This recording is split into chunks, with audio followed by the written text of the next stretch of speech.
The Confederation of Ri Bhoi people, hapoh jylla jong President uba Bandari Ryntathiang, kala leit syndon da dorkhast jaga Deputy Commissioner jaga Ri Bhoi District, Kong RM Kurbah, halor jingwan Kyntur Pud jaga Assam, but pynieng syndon ha ka building hapoh Khanapara ka badang hapoh Pud Assam jaga jylla Meghalaya. Nagaliang uba Bandari Ryntathiang habai kren bikinong tho khubor hadin ka jia kandu ka DC jaga Ri Bhoi ulai thu bakaseng kalayo jingte halor kani ka jingte bi in ka Assam lengba ka shithi bala phadu secretary jaga executive committee jaga RiKhasi Hills Autonomous District Council show chief secretary ka sarkar Assam naga benta ban pinsange shwai ka jingte ka transit camp jaga Assam hapoh Khanapara ka badang hapoh ka jingkmi jaga raj marwet malims aimship tat hadu balala ban pinbet shwai upod Assam hapreng ka sarkar jylla bar ka sarkar Assam. Uba Bandari ula pentip bana kaliang ka DC Ri Bhoi District kala kular perchimkhia halor kani ka kam barka sarkar jylla na ka benta banle ek badan kam halor ka tega jingwan Kyntur Pud bat skut jaka BI ka Assam shapo Pud Assam jaka jylla Meghalaya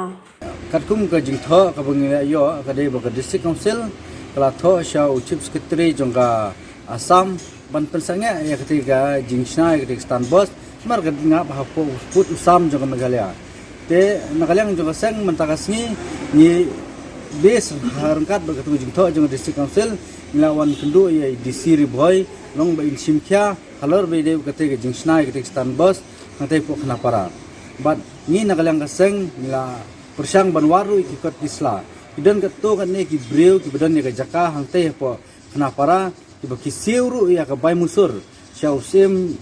jong himamalem nakabenta ban pensisyaru ikut isla baka desa Meghalaya tere ka ega bangi i galong ba ka sarkar Meghalaya kam simkhya halor bide Pud Assam hapoh ka jylla ka jungi te takadaw ka Assam ka pentur be degini ki development ka jylla Meghalaya telada kum kasang larangim simkhya kamut kite ki area border sakulunut ka sarkar Assam